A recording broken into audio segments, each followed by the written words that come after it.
কেমন আছেন সবাই? আশা করি ভালো আছেন। আজকে আমি সুফিয়া কামালের একটা ফেমাস কবিতা তাহারই পরে মনে কবিতাটা নিয়ে আলোচনা করব বা পুরো কবিতাটার লাইন বাই লাইন ব্যাখ্যাও করব।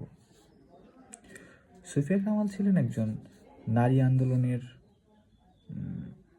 অন্যতম একজন ক্যারেক্টার এবং তিনি ছিলেন একসাথে সাহিত্যিক এবং বলা যায় তৎকালীন অর্থাৎ ওনার জন্ম 1911 সালের 20শে জুন। তখনকার সময়ে তিনি নারী জাগরণের একটা কেন্দ্রবিন্দু ছিল। তো তাহার এই পরে মনে কবিতাটা সুফিয়া কামালের লেখা, এটা পাবলিশড হয় 1935 সালে। তো এই কবিতার ভিতরে কবিতার অনেক নাম থাকতে পারে, যেমন বনলতা, তারপরে হতে পারে 2 বিঘা জমি, তারপরে আরও অনেক নাম থাকতে পারে, যেগুলো দেখা গেল কোনো একটা স্থানের নাম, কোনো একটা মানুষের নাম, বা হতে পারে কোনো কবির কোনো বিষাদ বিরহ নিয়ে লেখা। ঠিক তেমনই তাহার এই পরে মনে কবিতাটাই এখানে ইন্ডিকেট করে বলি নাই যে তাহার এই পরে মনে বলতে তাহারে কে সে, কিন্তু ইন্ডিকেট করে ওইভাবে ক্লিয়ার না বললেও আমরা তার জীবন বা তার ওই সময়কাল বর্ণনা করলে বা ওই সময়কালকে বিশ্লেষণ করলে দেখতে পাই তাহার এই পরে মনে বলতে এখানে সুফিয়া কামালের প্রথম স্বামী সৈয়দ নেহাল হোসেনের কথা বলতেছেন। তো যাক, এখন একটু জানলাম, আর লাস্টে আমরা একটু ডিটেলস বলবো। তো এখন কবিতাটা একটু দেখা যাক। তাহার এই পরে মনে সুফিয়া কামাল। এই তাহার এই পরে বলে মনে বলতে এখানে তাহার এই পরে মনে বলতে আমরা ধরে নিই এখানে সৈয়দ নেহাল হোসেনকেই তিনি বলতেছেন। এটা হচ্ছে কবি একটা আত্ম উপলব্ধিমূলক কবিতা, বা নিজে নিজে রিয়ালাইজ করতেছেন তিনি যে হে কবি নীরব কেন, ফাগুন যে এসেছে ধরায়।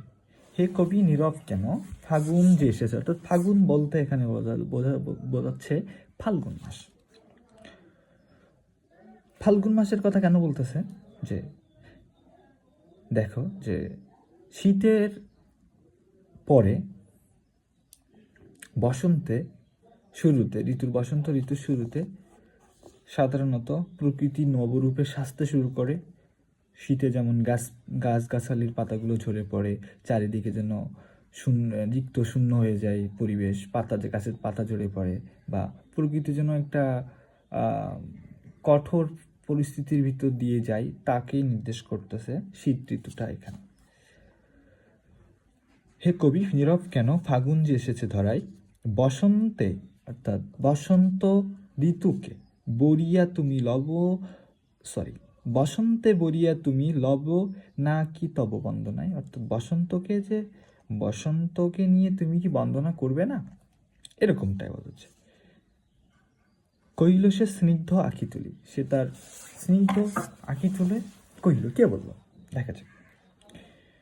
দক্ষিণ দুয়ার গেছে কলি, অর্থাৎ কবি এখানে স্নিগ্ধ আঁখি তুলে কথাটা বলতেছে, কি কথা বলতেছে, যে তিনি প্রশ্ন করতেছে এক প্রকার, যে দক্ষিণ দুয়ার গেছে কলি, অর্থাৎ দক্ষিণ দুয়ার বলতে বসন্তে, শীত ঋতু যাওয়ার পরে বসন্তে সাধারণত দক্ষিণ সাইড বা দক্ষিণ দিক থেকে বাতাস বইতে শুরু করে।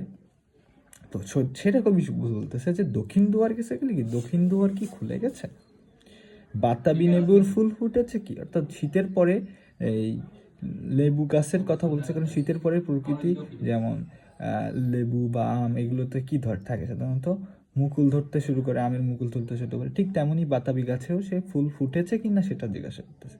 ফুটেছে কি আমের মুকুল, দক্ষিণা সমীর তার গন্ধে গন্ধে হয়েছে কি অধীর আকল, অর্থাৎ দক্ষিণা সমীর বলতে হচ্ছে দক্ষিণ সাইডের সমীর মানে বাতাস, দক্ষিণের দিক থেকে যে বাতাস আসতেছে সেটা, যে এই যে বাতাবি লেবুর ফুল বা আমের মুকুলের গন্ধে গন্ধে কি অধীর আকুল হয়ে আছে, এখনো দেখোনি তুমি। এখন বলতেছে কবি, এটা যেহেতু রিয়ালাইজেশন কবি তখন মানে বলতে পারি যে কবির হৃদয় বা কবির মানে নিজ থেকে একটা প্রশ্ন ছুড়ে দিচ্ছে যে এখনো দেখনি তুমি, কহিলাম কেন কবি আজ এমন উন্মাননা তুমি।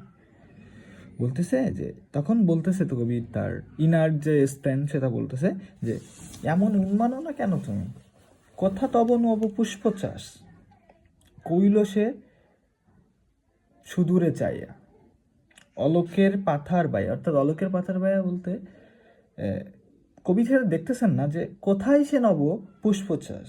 পুষ্পচাষ বলতে কোথায় প্রকৃতি সুন্দর ফুলে ফুলে ভরে উঠেছে, কোথায় কহিল সে সুদূরে চায়, অর্থাৎ অনেক দূরে চাইয়া সেটা বলতেছে যে অলোকের পাথার বাইয়া। তো অলোকের পাথার বলতে চোখ, অলোকের মানে অগোচরে এক দৃষ্টিতে তাকায় আছে, পাথার বাইয়া অর্থাৎ দু চার দিয়ে মানে চোখের দু সাইড দিয়ে পানি ঝরে পড়তেছে। তো সেটা বলতেছে যে অলোকের পাথার বাইয়া তরি তার এসেছে কি, অর্থাৎ বসন্ত যে প্রকৃতিতে চলে আসছে সেটা কবি তার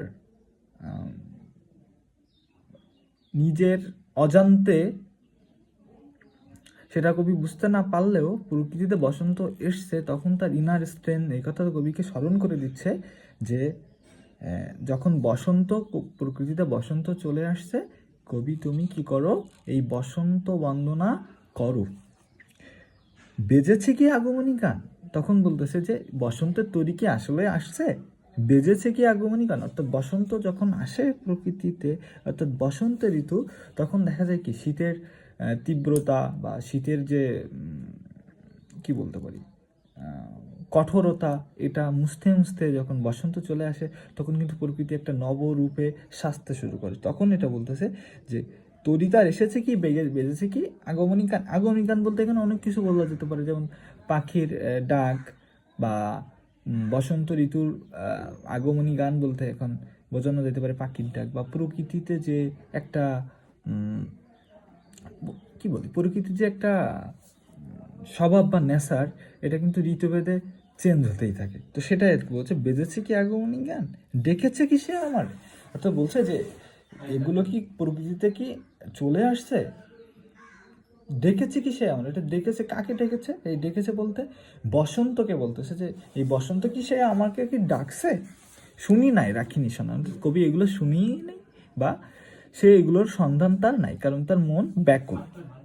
কহিলাম ওগো কবি, কহিলাম অর্থাৎ কে কইল, কবি ইনার স্ট্রেন্থ বলতেছে ওগো কবি রুচিয়া লহ না আজকিতে। অর্থাৎ বসন্ত চলে আসছে প্রকৃতিতে, তুমি হয়তো খেয়াল করুনি বা তুমি সন্ধান রাখুনি, তবে বসন্ত যে প্রকৃতিতে চলে আসছে এটা বাস্তব। তো এজন্য আমি তোমার কাছে বলতেছি যে তুমি গীতি অর্থাৎ এই বসন্ত বন্দনা করো। বসন্ত বন্দনা তব কণ্ঠে শুনি এ মোর মিনতি। অর্থাৎ বলতেছে যে তুমি তোমার কণ্ঠে যদি বসন্ত বন্দনা করো, সেটা প্রকৃতির কাছে মানে বসন্ত বন্দনা তুমি তোমার কণ্ঠে করো, এটা আমার মিনতি। মিনতি বলতে এটা আমার বলতে যায় যে আবেদন, যে তুমি বসন্তকে উপেক্ষা করে যেও না, তুমি প্রকৃতিতে বসন্ত আসছে, তুমি বসন্ত বন্দনা করো, আমি তোমার কাছে মিনতি করতেছি।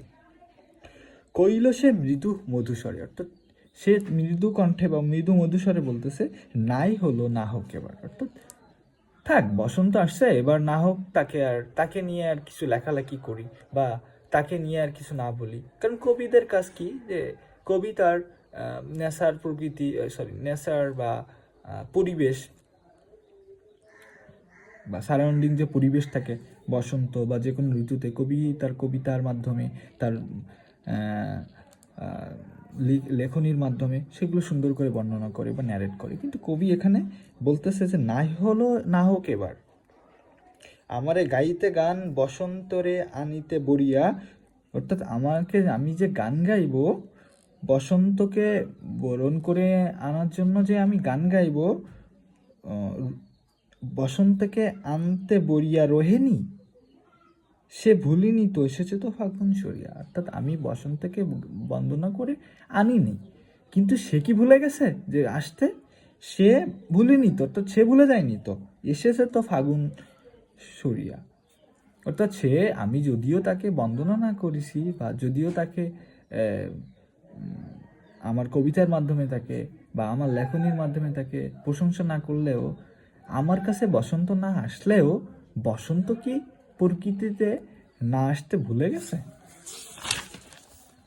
কহিলাম, ওগো কবি, অভিমান করেছো কি তাই? অর্থাৎ বলতেছে যে বসন্ত যে তোমাকে, তুমি প্রার্থনা করুনি বা তুমি যে বসন্তকে বন্দনা করুনি, এজন্য যে বসন্ত থেমে থাকেনি প্রকৃতিতে, সে তার চিরায়ত প্রথা বা চিরায়ত সময়ে ঠিকঠাক সময় মতো সে কারোর বন্দনা না করা সত্ত্বেও চলে আসছে।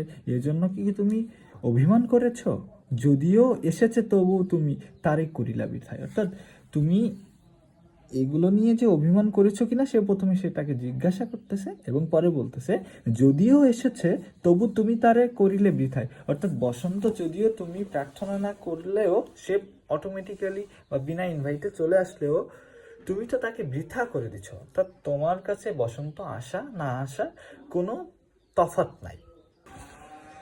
কহিল সে পরম হেলায়, বৃথা কেন? ফাগুন বেলায় ফুল কি ফোটেনি শাখে?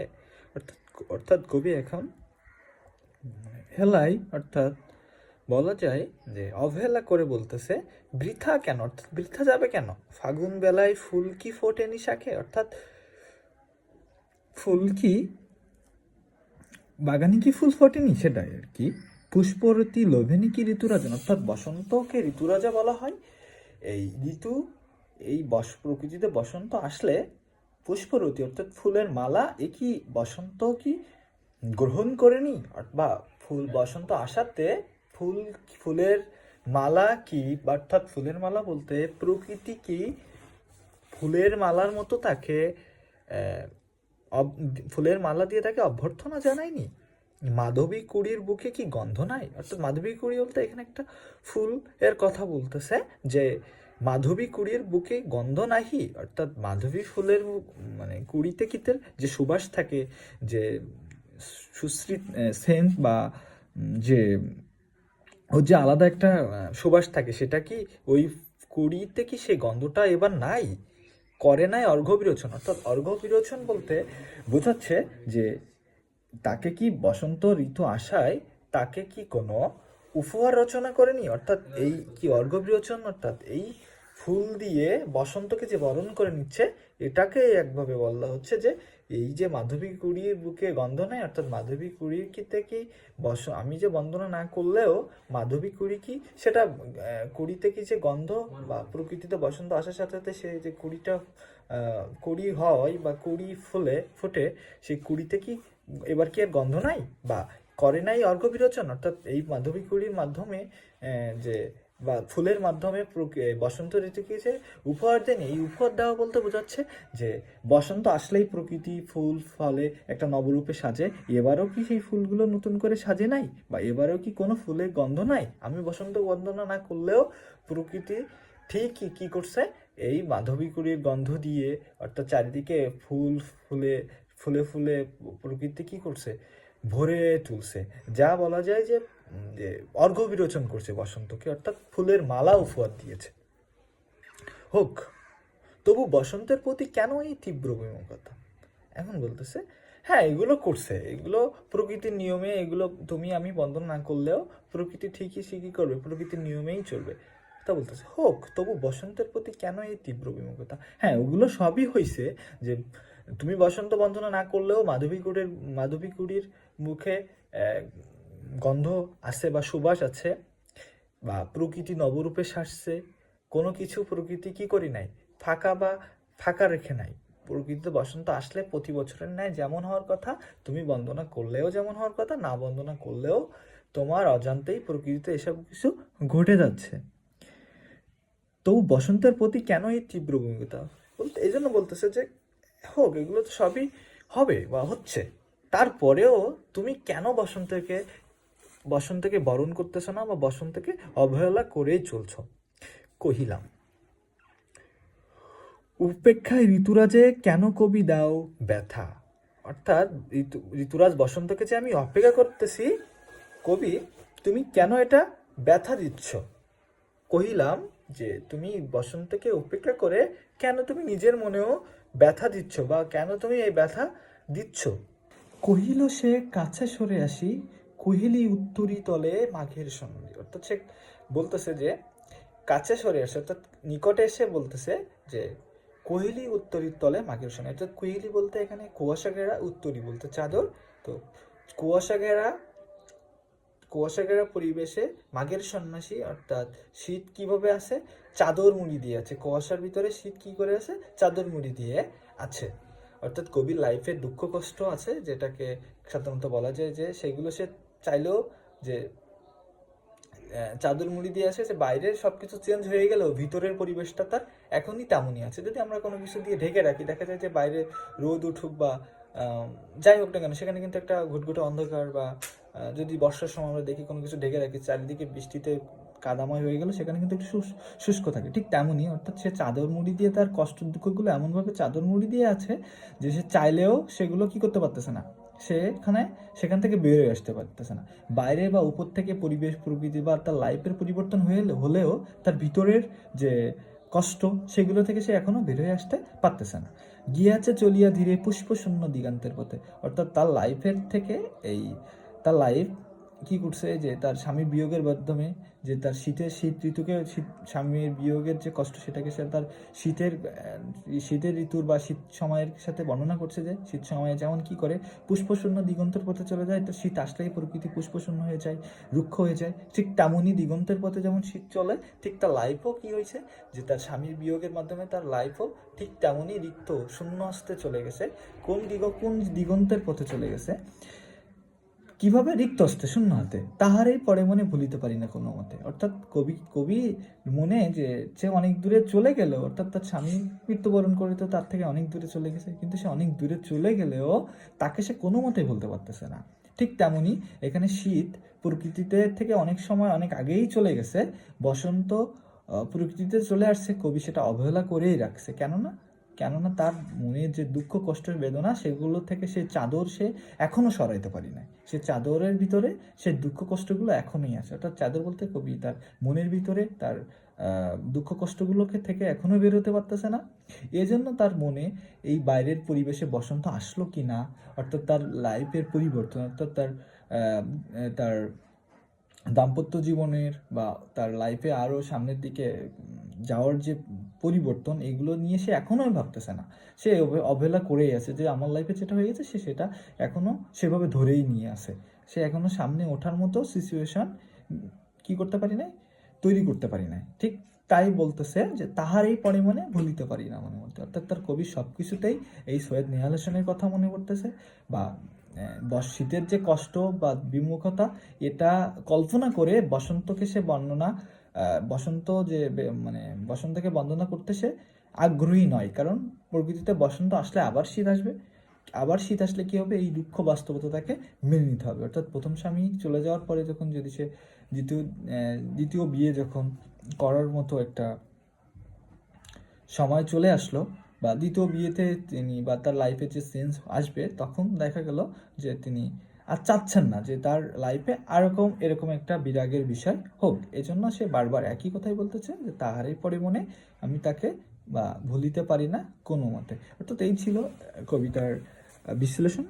আর আরও কিছু কথা ছিল, যে এখানে কবি প্রত্যেকটা লাইনের দুইটা মিনিং আছে। একটা প্রকৃতি দিয়ে একটা মিনিং আছে, আর একটা কবির নিজের লাইফের সাথে এই প্রকৃতিকে নিয়েই মিক্সড করে একটা মিনিং তৈরি করছে।